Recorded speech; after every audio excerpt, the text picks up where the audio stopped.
Good evening, good morning, good night, good second breakfast, whenever you are, wherever you are.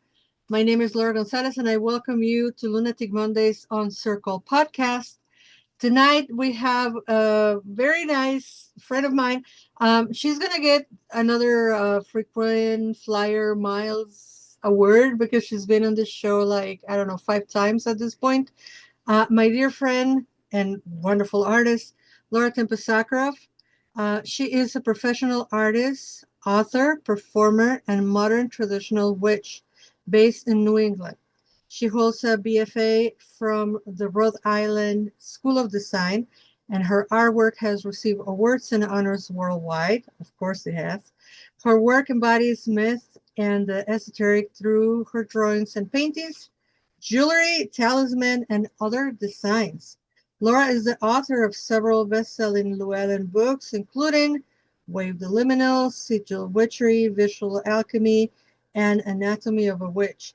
She is the artist and author of two multi-award-winning decks, Anatomy of a Witch Oracle and the Liminal Spirits Oracle. Laura edited the New Iridia, a witch's handbook to magical resistance, and the Gorgon's Guide to Magical Resistance from Reveler Press. Laura is the creative force behind several community events and teaches workshops online and worldwide. You can find more about her work at www.lauratempestzakroff.com. And I'm proud that I was able to read all that without stumbling in my words.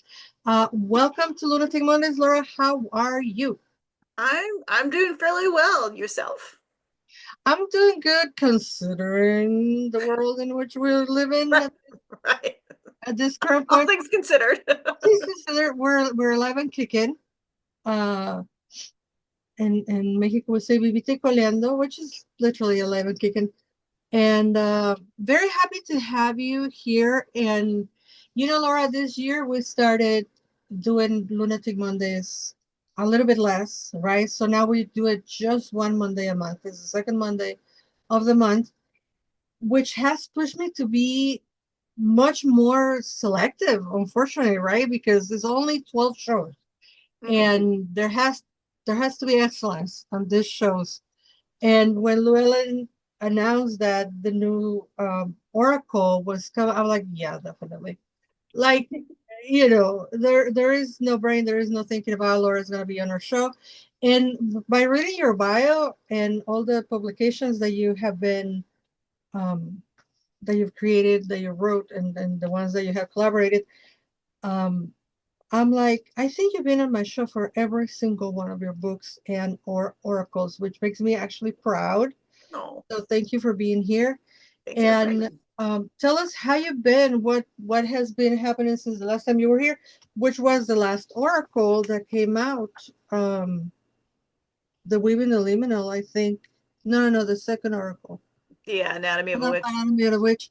That was the last time you were here. So it's been a long conversation. How you been? What you been doing? What haven't I been doing? I don't know. So there's since that bio was written, we had the Serpents of Circe, which was the third installment in the new Aradia series. Mhm. That I co-edited with Ron Padron, and so that was one of those things where Ron and I got to talking, and he's like, "So, is there going to be a next one?" I was like, "Well, Want to help? want to help?" When we came up with the title for it, in the middle of the summer, it's like, well, what are we going to need resilience for? Like worst case scenario, yep, and here we are, right? I keep thinking, like, I would love it for one day for those books to be absolutely obsolete, like that we don't need them because we live in such a compassionate and considerate, equitable society. But in the meantime, Yeah. we have tools to keep us going. So that's been a lot. It feels like that consumes a lot of my time and energy of supporting community and doing that, and you know not so much as creating art as I'd like, though.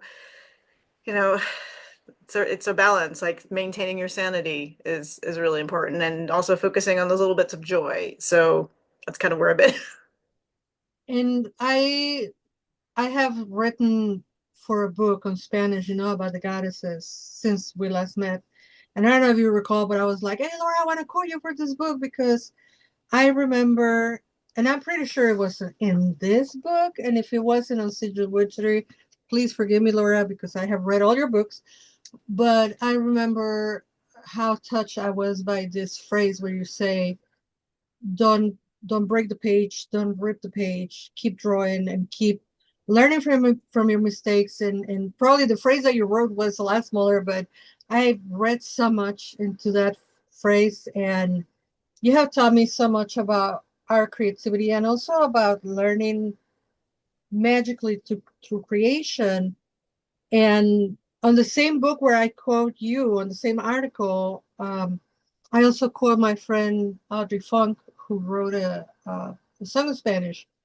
And the chorus is like, touches me, a través del arte resistimos, autogestión y resistimos, which means through art we resist, we take care of ourselves and then we resist, which is beautiful. I'm a enamored person enamored of art, and I love that you have always taken us by the hand to also take art as a way of resistance, right? As a way of, well, because magic is an art, it's a way of resistance. Um, what do you think people need to understand that we need art, that we need resistance through art? What would you advise to people that really haven't connected those two dots? When we look at the history of human civilization, the first things that we were doing that really defined it, our ancestors were those folks in the caves doing the paintings, doing the drawings, doing this creation. And the art has been used to help us express ourselves emotionally, mentally, spiritually, to help define the universe around us, our world. We, try to explain it to ourselves and to each other, to communicate, to use our imagination, to play, to problem solve, but like also it's like a little thumb drive, right? Like you need to offload a lot of those things that are going on. And there aren't a lot of healthy ways to do that in our modern society. There's a lot of things that help us that urge us to disconnect, but at the same time we're like stuck in scrolling. We're getting lost in, and say video games are bad, but like some people just like lose hours instead of being like, how do I express to with myself, with the people around me, how do I reconnect? I think we've lost a lot of that connection. So art helps us do all of those things, to remember that we're human, and that there's so much to be enjoyed in this world, that it's amazing. Yeah. And the fact that you always integrate movement also Mm. through your offerings of art. And I remember finding Anatomy of a Witch and reading, that it was like integrating movement. And I was like, how is a book gonna integrate movement? But you did it. So tell us how important it is. And we have talked in prior shows at length about how you also always strive to be inclusive, which is so important, right, for folks that have limited to almost no mobility, etc. So how is that so important, and why do you always add it to your work? Inclusivity or movement or both? Well, both. Well, both. Both. Yeah, Both is good. yeah. Like the little meme. Why not both? No, not both. That is it. That is me. That is so. It's in my soul. That's what it is. So movement, art and movement have been a part of my witchcraft practice.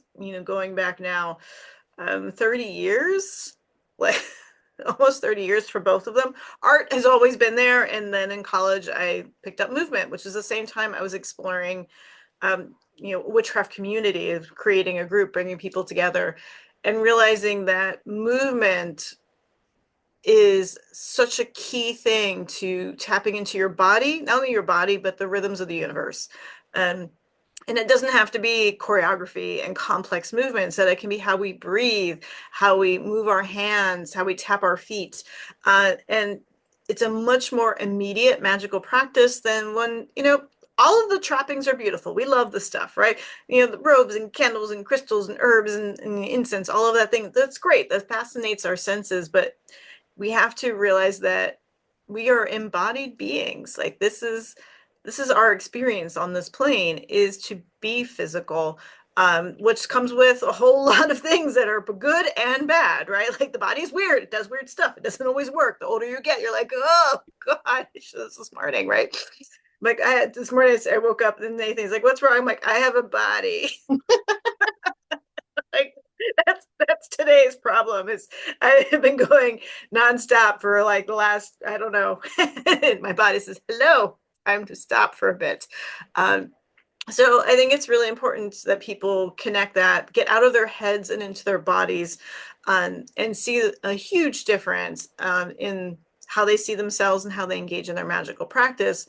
And I think it's important for all ages, all genders, all kinds of abilities of bodies. Like it doesn't matter who you are, as long as you are a physical being embodied on this level and you are interested in these ideas, there is a way to tap into that.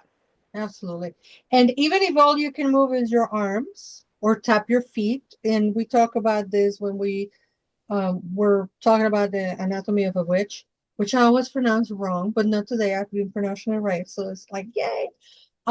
That we were talking about that kind of movement, right? Like people who are bound to like being sitting or in a wheelchair, whatever, you can still move your upper body or tap your feet if you're able, and etc.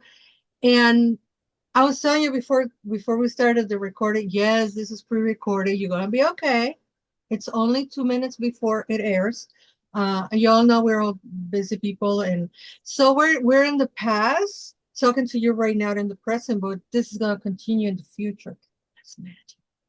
The magic of Lunatic Mondays. Anyway, Laura, I'm talking to myself to focus. Laura González, focus. I was telling you before we started recording that I heard the most wonderful reviews about the offering that you and your partner, whom I have never met. Um, I You have to didn't fix know that. I didn't know he does the music. He is correct? Yeah, okay. And and I was hearing this like raving reviews about your offering at Sacred Space, which takes me to you've been busy. You've been doing like about a million events and summits and seminars and stuff. So tell us a little bit about what you have been doing and then what you will be doing starting this end of spring, summer, etc. of 2025. Yep. So this year, like I don't remember what happened prior to February. I'm sorry for everything that happened prior to February. But March was PaganaCon, which I always love going to. PaganaCon in Minneapolis. It's one of our ones we've been going, I think, since 2016, perhaps. So it's been a long time, even through the pandemic online. But this year, Sacred Space and PaganaCon were back to back. And they're two really wonderful events, and like just like suck it up, we're gonna do this. And and coming from PaganaCon, we had our whole band there. So the band played the Equinox Ball and this whole big thing, and it did rituals and workshops like I do and vended.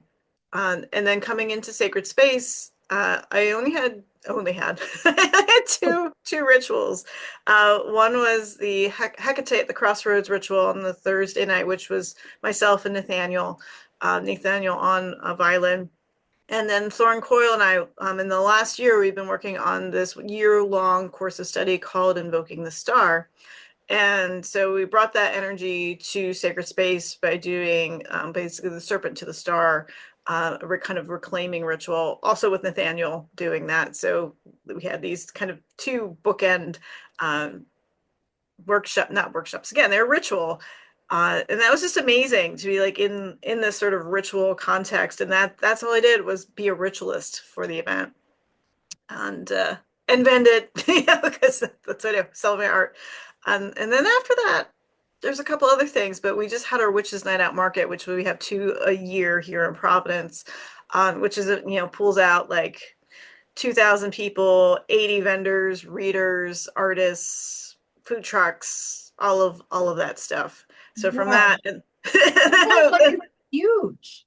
It's big. It's amazing. I'm constantly shocked. I'm like, here are this little tiny state of Rhode Island. All the folks come out and they come from, they'll drive up from Connecticut and down from Maine, New Hampshire, Massachusetts, of course. And then we just this past week, previous weekend, we flew to Dallas, Texas for the Witches Ball, and I also taught 2 workshops at Hearth Wisdom. So that was another little whirlwind. And I also finished writing the second draft of my tarot book. Oh, tarot book, you said. Do Yeah. tell. Can you give us a little teaser about that? Of course, we're gonna buy you back. Like, wait, there's more. So the tarot book is my particular approach to the tarot. And if anyone's taken my Tempest tips for tarot or something like that, I've done is I have a particular technique that I've developed and you've been using now for almost 30 years of using numbers in the tarot, which usually makes people go, no, not math. But I'm like, no, this is fun math. Like, this is apparently my secret power is taking things that make people go, oh no, don't make me do that, and be like, no, it's fun. So whether it's art, dance, or math, here we are. So that's my big influence because it helps you be able to read the tarot quickly at a glance, like any deck. Like if you're ever at a party and people are like, you're talking about tarot, I'm like, oh, I have a tarot deck. You can read right now, which I don't recommend doing because we could talk about that for hours. Yeah. Especially But if you're having adult beverages and it is an environment. I mean, you know, Laura, I always say to people the most magical words are you do you, boo. Right? yes. So if that is your thing to be having adult beverages and then doing the tarot, that's you. But yeah, I also wouldn't do it. And it's so funny because people would tell me, when back in the day when I used to drink, now I drink probably on my birthday and that's it. Um, like, hey, get out your tarot and let's do some readings. And I'm like, no, doing tarot is my work. Like, of course Right. I want to be working when I'm having a good time with y'all, but um, I guess it's to each their own, right? But I think when we do actually work with tarot, it's like it feels kind of weird. And it also feels kind of weird, and we need etiquette in this world for everybody. It's also kind of weird that if you're in a party and you have your friend who is a tarot reader and you bring the tarot to them and tell them to read for you, people are at a party. Like you wouldn't ask a doctor going to an amusement park to perform a surgery. So why Right. would you ask a tarot reader to anyway? Yeah, they Uh, do to dance, for belly. If you say you're a belly dancer, people are like, "Oh, show me some moves." Like, just no, to one of just my classes. come to class, pay me for it. But the idea is like if you have a brand new deck, how do you read through it quickly? Through the numbers, but then you can use it for multiple layers of engagement. How to use the art, tapping into the art, and how actually to use movement to help decipher deeper meaning from the tarot. So that's Absolutely. That sounds like fun. And we can't wait. Do we have a title yet? It's Tarot by Tempest, playing with numbers. So we just adjusted the title. So like numbers, meaning, and movement. And it'll come out in March 2026, apparently. Well, you know who's going to invite you next year. Probably a year from today, Yeah. when the product is out so we can have it. So you mentioned something right now, and you kind of did it on passing, but I want to pull that thread and let's talk about getting paid. You know, because yeah, I can only imagine with all the movement that you do and all the ritual movement that you do and how you have taught classes and this and that and the other. And I can only imagine you passing by at a insert name here, festival, ritual, whatever, and people be like, hey, Laura, can you show me some moves? And you actually saying, yeah, hire me to do that, pay me to do that. What do you think is such taboo still to this day? uh the witches and pagans and priestess and um medicine folk have to fight to get paid. I mean, I can't believe it's 2025 and we're talking about this. Right. Wait, we need to get out the tequila for this one. Right? Like, The strongest thing I have today is coffee, but yeah, like that's good. this is why we drink. Unfortunately, it's just tea. But with that, and it's also why I teach business of witchcraft, which is a solid two, easily could be a whole day intensive of all different aspects, whether you're a service provider, you're an artist, a musician, a brick and mortar store running a festival, running an event. Yeah, folks have an issue with the larger pagan magical practitioner community does have generally an unhealthy relationship with money. And there's, I think, a lot of different reasons for that, coming from um, like, how spicy am I going to get? Oh, please. All the spice, This is you Lunatic know. Mondays, dear.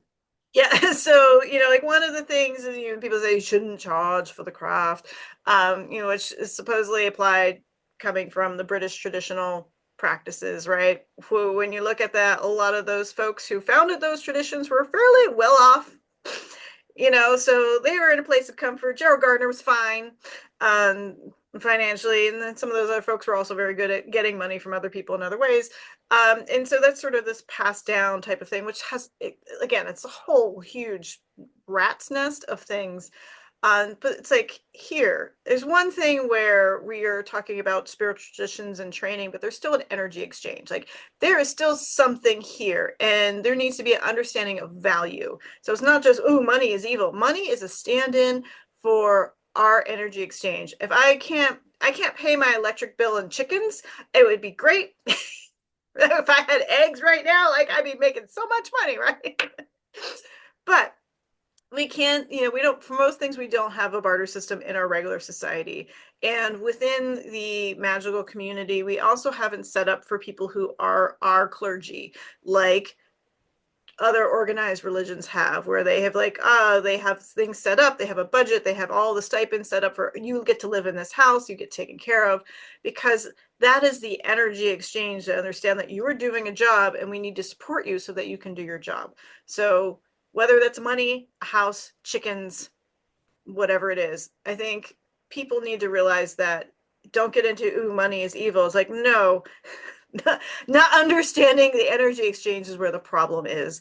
So you don't have to charge money for things, but you should still be having understanding of how is this valuable for both people, or whatever community is involved, because people don't value what they don't pay for in some way. Absolutely. And Laura, this is also very widespread on like indigenous communities and traditional folk magic in Mexico. Because I remember growing up, if I had charged everybody that I read tarot from age 16 to age 25, I will have so much money put away.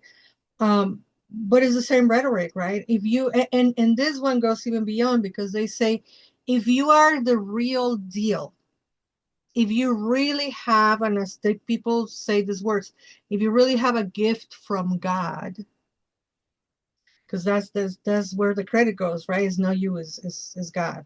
And I'm talking capital G, white beard guy on the clouds. Sky Daddy. Sky Daddy.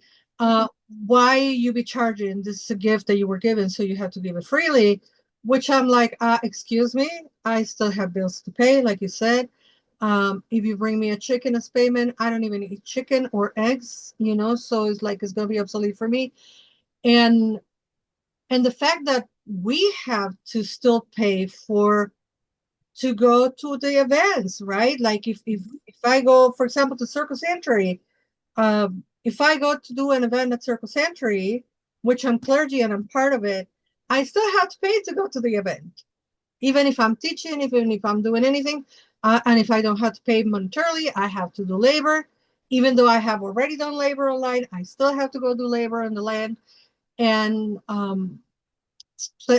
spaces like, I don't want to name names, but all these seminars, all the summits, all these conferences, you have to pay to get in. So Mm-hmm. even when you have little name, big name, no name, whatever presenters, every single one of them has to pay to be at the conference. You know, uh, there are only few and far in between names that don't have to pay. It's like and then usually like the least recognized or the least famous people have the lower amount of resources, and they are the ones they have to pay, and it's like, ay, it's all topsy-turvy. So yeah, um we are facilitating medicine for your soul. Mhm. So it's medicine that you're paying for. Is the preparation. I mean, books cost money. So Yep. when people buy books to learn things to help you, they have to have money to buy the books and to buy new books, right? I'm so grateful that Llewellyn, throws the books at me, but still, you still have to pay for all these resources. So speaking of buying stuff, uh, run and walk to get this new baby. I did a unboxing. Of course, I did the thing like everybody. And these are real nails, people. I did the unboxing for Sigil Witchery. I love it. I was telling my people when I opened it, like the only thing I don't like is that it has to catch the light to. The kid's shiny. It's all the sheen and all the side effects. But of course, if you're watching this interview, this chat, there you go. Look at that! It's like magic. Then all the colors appear. Um, Tell us about the process. First of all, tell us about the new baby. Laura Tempest Zakroff's Sigil Witchery Oracle, uh, obviously related to the book, but tell us about it and when did it come out? Great question. So if it finally came out in December, we're in 2025, so December 2024. It was supposed to come out in October, and there was yes, because it's very shiny. I'm not sure, because it's so beautiful and so shiny that complicated things, but there's a lot of stuff going on in the world. So it finally came out, which the Oracle decks take longer to release than the books. Like, and already like books are at least a year in the process. So this deck, this deck, I'm like, please, I can't wait for you to come out. It's so long. And all of my decks, as we've talked about before, is I use my oracles as problem solving. I see an issue in the community and I go, all right, how can I help fix this? And with this deck, having taught sigil witchery workshops to, they said thousands of people, there's the consistent feedback where I know what people's fears are. I have so much power. I know what our fears are. Yeah, like, I don't want you to be afraid of making art. And so I thought, what if I devised a deck where, because people say, oh, I'm not sure what symbols I know that have meaning. I don't know anything. I'm like, you do. You do. You have very many symbols and shapes around you that do have meaning, that you have very personalized take on that meaning, but you just don't recognize it yet. So it's devised to it has 48 symbols and shapes. Some of the most common ones that we come across: circles, squares, stars. Is it the spoon? Yeah, there's the spoon in there. It's typically a more complex symbol, but I feel like out in sigil witchery, so many people mentioned the spoon being collected that I was like, if I'm gonna, if it was such a big hit in the book, I'm gonna bring it to the deck because it does have important meaning for folks. It also has design cards. It has elemental cards in there, and there's also blank cards for you to choose. So you have 3 shiny and 3 matte, and the shiny ones are for you to use a dry erase marker on, so that you can have temporary symbols and shapes that you might be working with for a given time. And then the matte cards, you can use a permanent marker. And if you have a very personal symbol that you use a lot, that's for some reason I didn't include in the 48, you can add those cards in there and then write them into the book. Draw your own. And Yep. I love because when I bought, I don't even remember which book of yours from your website, then of course I opted for the option of sign the book because why wouldn't I? Because we haven't met in person yet. I cannot believe we haven't. I was at Rhode So Island. close. We were so close because I went to Rhode Island in 2021, I think, for a wedding. I did a destination wedding, and it just didn't work. We didn't have the time to meet, and I was like, oh my god, it was so close. But to the point, Laura, I'm talking to myself again. Oh, that you signed the books, and when you sign the book, you say, uh, you write the line, uh, "Leave your mark in the world," and it's such touching sentence to tell people because we are taught by society, right, that we don't know how to do art, and that only people who are very gifted can do art, that only the ones that can copy a Rembrandt are artists. And the truth of the matter is, no. Uh, Everybody's nervous. Everybody can do art. Everybody can create. You might not be able to do a Rembrandt, but you can do your art. You can do your markings. You can do your ways of doing it. And again, Sigil Witchery, the book, is a great guide for you to get into drawing, to get into understanding your art, and of course, all over your other books talk about creativity. But this is such a wonderful tool because you added on this book um, space for exercises, space for physical movement and exercise, if you want to take it that way, divination, and then creating your own sigil, like putting a couple of the oracle cards together, whether by choice or by these are the ones that I pick and how are we going to put it together. So for me, I understand where the inspiration for the deck come from. But would you like to tell people who are not so familiar? I don't know if there's one or two um, people that are not so familiar with your work. Tell us where the inspiration for the deck came from. So in my book, Sigil Witchery, explore my particular method and approach for crafting sigils. And so it's an intuitive approach that anybody can use regardless of your artistic ability, magical background, practice, etc. Right? You can make sigils. And it's based in recognizing that shapes and marks and symbols have, not only do they have power, but they have movement to them as well. So with the Sigil Witchery method, you have 4 steps.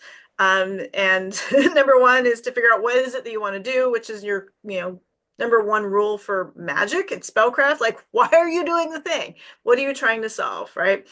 And my people are like, okay, great. But 2 is to brainstorm, which is what are the elements, the ingredients that can bring that into fruition. So if you're looking for a job, how much money do you want to make? Is it stay at home job? Do you get health care? Hopefully, all the things that you are trying to accomplish for that. And then step 3 is design, which is where you're going to look at that list and you're going to assign shapes, symbols, marks to those words that you wrote down. And then you put them all together. Wonderful little sigil. We work it out, combining them. And then at that point, you don't have to do anything else because you have created the sigil and your brain is go, oh, I recognize this is the thing. But because we love ritual elements and we love the stuff, you can do step 4, which is to apply and acknowledge your sigil, which could be carving it on a candle, baking it into a pie, dancing it, whatever it is that you need to do. So the deck helps you to kind of work through, especially when you get, step 1, got it. Step 2, have my list. What do these things look like? You can pull those cards. And the wonderful thing I really stress in the book is you can pull those cards, but after a while you might be like, I pulled this one, but I don't think this is what I need for this word. That's your brain going, all right, let me develop a little bit more of this vocabulary. So like you don't have to use the cards you get pulled. It's actually even a good response to be, oh, this isn't working. I need something else, because that's its job, to train your brain to be more creative and to start thinking in those images and those pictures. So you can use those to put those together. You can also use the deck for ritual design and creating ritual exercises for whether for one person or for a lot of people. You can use it for movement meditation where you can pull the cards and do like 1, 2, 3, combine them, play with them every day. It's a great way to get your body moving. You can use it for drawing techniques and really building up your drawing skills. So there's so many different ways you can use this deck that it's just like, it just makes me giddy. And it is wonderful, and I love the design. I love the colors. I love how shiny it is. And when I did the unboxing, I was telling people the back of the deck is also darling. And then I was something like, of course, this is Laura's art. Like, why would she have somebody else doing it? And I like it that, it's hard to see, like for when I do the coffee breaks, it's gonna be a little bit of a challenge, but I also like how it reveals itself, kind of like you have to, there you go, you have to have the right angle for it to reveal itself. So there's a little bit of mystery to, because even when you're looking at it in person, it's like you move it and it has that shimmer shine, and it's just beautiful. And I love that it is stepping stone for creativity to do art for people, because like you say, if you put something in your mind is like this is not it, that forces you to create your own symbols, or to create your own combination of symbols, um or even if none of the symbols work for you, it stimulates you Yes. to create your own thing. And believe me when I tell you, Laura, you might remember when I invited you, I don't know for which book that I was telling you, right? Like I'm starting to create, I'm getting into things, and I'm exploring this, that, and it turns out I'm very good naturally at doing tangle, like the same tangle, the lines and all that, because I'm a controlling person. But that has opened the door for me to try now. I'm trying acrylics, and now I want to do pastels because they look so yummy and delicious. And then, of course, I'm taking a class on watercolors and this and that. So once you tap into this well, the ripples are infinite, and it's just beautiful to understand that the first thing that we possess is our creativity, Yes. and that, as Audrey said, through art we resist. I will die in this hill. 2020, when we were all confined to our homes and wearing masks and all that, and how ridiculous it all got, like, oh no, the political statement and all the BS. Everybody and their cousin find refuge on art. That's how TikTok and all these other reels and stuff got so popular, and it just exploded, is because when people have nothing else to do, they do art. Yep. And it's a beautiful thing, and the amount of talent that people have, and unfortunately in the case of the pandemic, it was a not so good situation that make us tap into this creativity. But I think that we learned that from that we all have something to offer and to share. So if you're not into the drawing, you might be into the moving. If you're not into the moving, you might be into creating your own music. If it's not your own music, it might be um, putting the sigils together in a way that is artistic, and it's not necessarily how Laura's telling you to do it, but how you feel that you can put these drawings together. And what does that signify? I love the different ways. I have to put on my glasses. I know. That will happen to you too if you're lucky enough to get to this age. So for each card, you added here, and I love this, a description of the drawing. For example, I am on the page of circle. So she has a description. A circle is a round closed figure that has no corners or edges and is bound by one curved line. Then a meaning, which is a little wordy, so I'm not going to read it, but this is the whole meaning. Then we have keywords: container, community, solar, lunar. Then you have connect. You are complete, a whole person right now. A planet might be wobble on its axis. I shouldn't be reading. And then you have apply. How to apply this circle, how to apply this symbol to the workings that you're doing. And then, folks, you have notes. And let me remind you something. It's okay to write on your own books. It's not a bad thing. You can do it. Um, the book is not going to be destroyed. The magic is not going to be gone. There is a reason why the author put notes here. And also, I love how you stimulate out of us to do work. Because then she gave us about 10 pages towards the end to do your own symbols and create your own meanings and write your own conclusions, etc. And then there's also some other blank pages at the end, um, for you to make some other notes and whatnot. You said something earlier that got me all curious. Why is it published in an oracle harder or longer in time? than publishing a book. I think I can guess why, but I'd rather hear from the expert.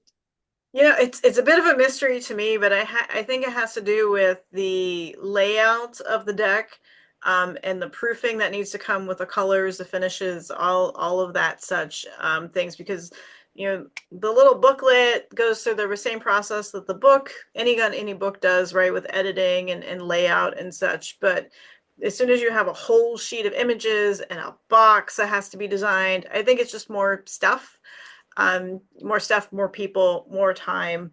Especially with this one where you've got the holographic, which I was so excited. Like they did both holographic and spot gloss. I was like, because I've been asking for a while. I was like, can we do like pretty edges on these decks? And I'm like, no. But when it came to this one, I was like, could we really pretty please? Yeah, and they're like, you want a holographic? We've got your holographic. They have the booklet. I was like, whoa, it's like its own little cat toy. Yeah, even like the little details on the back. Mm-hmm. Yeah, like the art team just did a fantastic job putting all of this together. And silly me, I love a magnetic box. I am crazy of the magnetic box. I like a good witch. I don't collect jars. Well, my husband is about to kick me out because of all the boxes that I have. But I digress.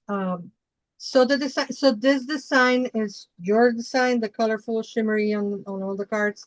That was your idea to have it be in these colors and all that.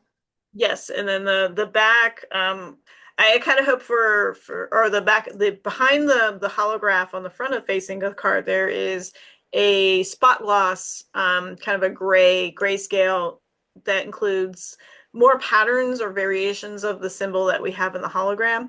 I was initially, I was like, could we do that in like a kind of matte silver? And they're like, no, now you're asking too much. But we did the spot gloss for that. So there's a little shimmer to that as well. And then yeah, the back of the design also is a spot gloss, which makes a really lovely texture for when you're holding it, because it has just enough. I'm really, it's funny. I'm really big on texture, but not too much texture. Like the linen cards, I don't like I don't like the linen finish because to me it interrupts the art. But this type of slight texture that you get from the layering of the spot gloss, it's just like like butter. Yeah.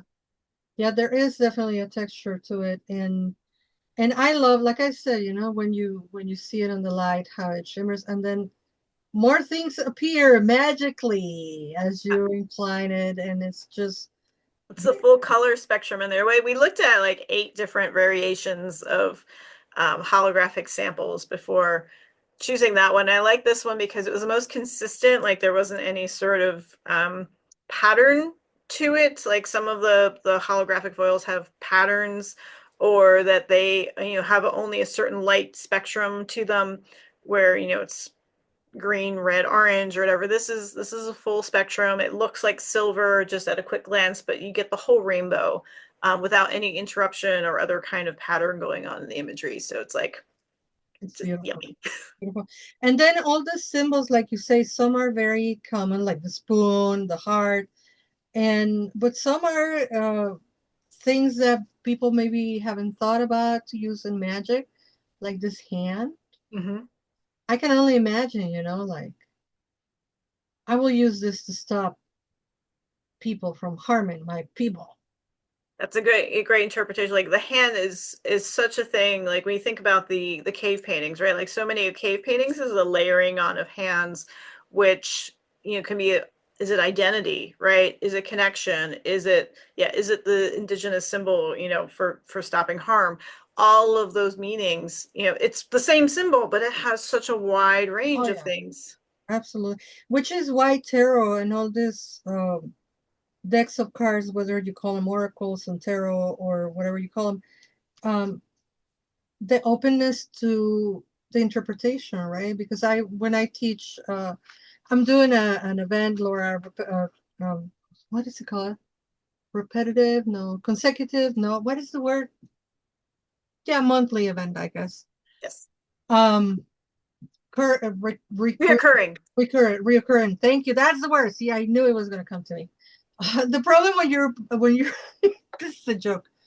when you speak many languages and you cannot remember it on one language or the other, you're not bilingual anymore. You're bilingual. Not my joke, is a meme. Um, but we're doing, it's called the Oracles Lab. And if you're in Chicago, you can come and see me at Patch and Pilsen and come and be part of the Oracles Lab. It's on every third Wednesday of the month. And we were talking about symbols, right? Because to interpret the symbols, and like for me, a skull is one of the most sacred things in the planet, and they're all over my skin and they're all over my art and my magic. And because his life is renewal, is going deep into things, right? That is my meaning. But if you show that to a person that has just gone through the plague, like the colonizers, and sometimes I don't feel sorry for the colonizers, but like Mr. T will say, I pity the fool, because they had just had the plague and seeing all this skeletal images of people dying, and then they come to America, the continent, and they see skulls on our art, sacred art everywhere, and is like, it's the devil. So that's why it's so important that you work your own sigil, that you work your own art, that you read your own cards when it's like a daily pull. Be careful with addiction and all that. But um, because what a skull means to me, it might not be the same that a skull means to you. So when you come to me for a tarot reading, I have to explain to you why this symbol is sacred for me. And it's not just the 1, 2, 3, right? We go deeper into the meaning of the cards, and like in the Oracles Lab, we do that, and with all the meanings and your own personal interpretation. So the same goes for every sigil, right? Um, you have a pentagon here. So what is it? Is it a five-sided thing, or is it like the military body of the United States? I don't know, Or is right? it a house? Or is it a house? And same with the wings, right? Because some people might see wings and some people might see a flower. Oh, look, it's a flower. And you'd be like, no, them are wings. No, no, no, I see a flower. Okay, then you see what you see, and that's what works for you. And it's such beautiful exercise on not only working with the oracle, but working with your own imagination, working with your own creativity, and letting loose. And then of course you give us here a lot of meanings of the symbols to add. And I don't know if you agree with this, Laura, but your meaning, or the meaning that you assign to the symbol, not for us to forget our personal meaning, but to add, right? Yes. Just to add, like, oh, this is another interpretation. um like with the tarot, right? Like you never stop learning tarot because everybody has their own interpretation. Yeah, you've got to recognize. I think so many people when they read like the little white books and they're like, "Oh, I guess my interpretation was wrong." You're like, no, no, like it's responding to what your personal story is. So these symbols, like I think I pretty much say like in the book, like you can read that description and be like, "This bitch is wrong." Right? Yeah, yeah, And like that's why there's space in the notes to be, this is what it means to me when I see this. And you might even pick up, over time from really random places. You might talk to a plant spirit and get another unlocking for a spiral, or anything else in your practice that you have a dream, put it in there, because it's going to add more to your lived experience, your layered experience of life. And all of that is valid. Like we need to stop like being like, oh, I've created this whole mythology in my head, and now I read one book by some white dude and I guess it's all wrong. Like stop doing this, right? Like that's not the point of these things. It's might to see other perspectives, but not to totally lose your own. absolutely. And to keep in mind that a facilitator, a mentor, a teacher, such as Laura, such as other people who are out there leaving their mark on the world, at least from my perspective, I share with my apprentices what works for me and how I made it work for me. Mhm. Not for you to do it like me, but for you to find your own path, right? And like they say, another joke, right? It's not I'm not teaching you because I'm wiser. I'm teaching you because I already messed up. So you don't have to mess up. Don't go there. And then what people do go there. Like, fine, do your thing, but let loose. Let loose and let this oracle allow you to find your own way of doing things. And quite honestly, like you say, if there's this, how many cards? 30, 42 cards. If this 42 don't work for you, create your own. And I promise you, Laura is not going to come and smite you. And no god or goddess or divine entity is going Unless you want to pay me to come do that. right. Then if you want to get Laura a couple $1 million to come and smite you, you can even tell her how hard you I mean, there are far more experienced workers for that particular right. thing. Anyway, let's move back to PG programming. What's next, Laura? Where are you going? And I think I already asked you, but maybe I didn't. We asked about where it was coming from, but yeah, what's next? Yeah, what's next on of course you're doing the book. But are there other events that you're going to be presenting? Are you going to be touring about the Sigil Witchery?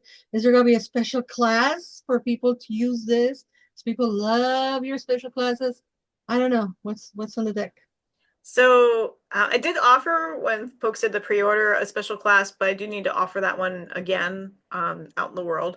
But next I am doing Returning to Rites of Spring, which is Earth Spirits event in the Berkshires later in May.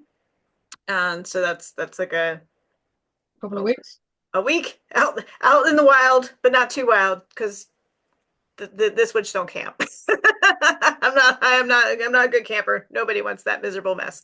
And then kicking off the summer, like July really starts with Mystic South down in Atlanta, Georgia.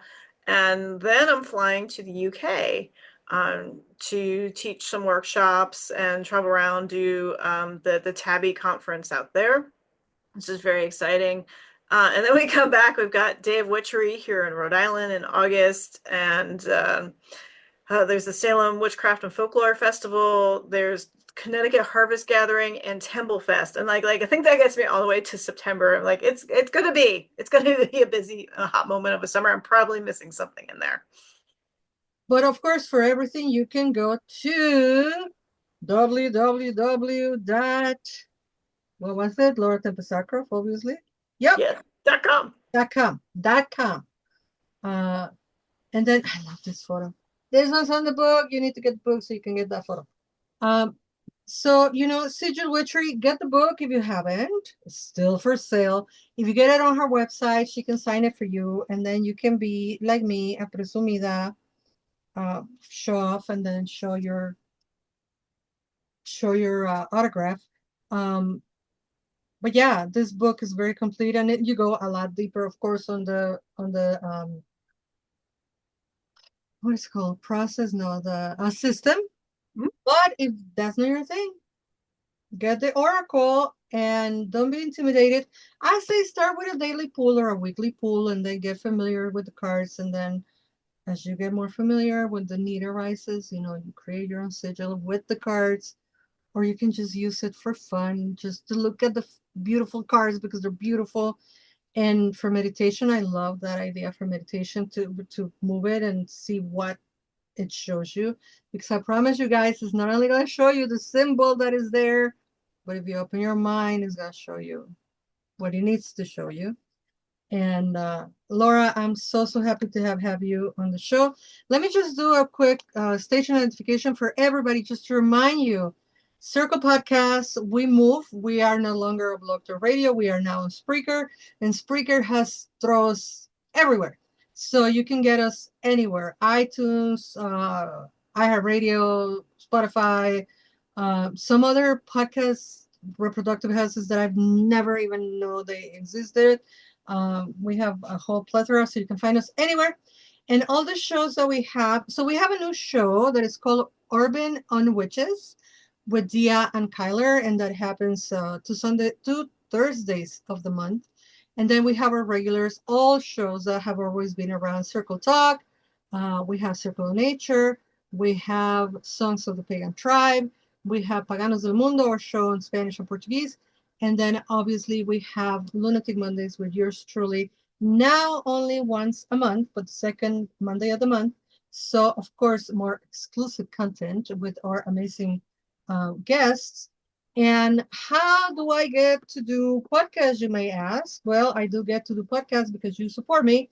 How do you support me? You go to bluewitch.org, bluewitch.org, where you can buy my classes, when you can come to my new offerings, where you can find a way to come to my new workshops. I'm doing a workshop in June, Laura, called Xochitl or Radical Beauty. And we are going into understanding and learning how to radicalize our beauty, which we all possess. You have a body, you have beauty, period, full stop. Love that. But from an indigenous point of view, decolonizing our beauty and decolonizing the world needs more decolonizing and a little bit less of oppression. So that is going to be on June 8th. It's going to be online, and right now you can buy it at the early bird special all the way till June. Starting in June is regular price. But it's a 4-hour workshop that you can find on my website. And if not, I have the Decolonizing the Goddess classes. You have a whole year that you can buy as a bundle from last year, or you can buy on demand, or just join us into the live classes. We just did Awianime, the pleasure goddesses. We did that yesterday. And then next week, I don't even remember which goddess, but it's another Aztec goddess, of course. A Mexica Teteo, which is the right name. They're not Aztec and they're no goddesses. But anyway, bluewitch.org. That's where you find all the things. And if you keep me working, then I can keep doing podcasts. And thank you for Circle Podcast for giving us the space. And Laura Tempest Zakroff, Sigil Witchery Oracle, Sigil Witchery the book, and lauratempestzakroff.com. Thank you so much for being on the show. Thank you so much for rescheduling. You and I know what we're talking about. And thank you so much for all the magic that you put out on the world. I leave you the microphone so you can say goodbye to your audience. Yeah, well, thank you so much. It's always a pleasure to talk. I can't wait to give you a hug in person. I know. Needs to happen. Needs to happen. And thank you all so much. Thank you, everybody. And until we meet again, never forget that you are loved. Bye-bye.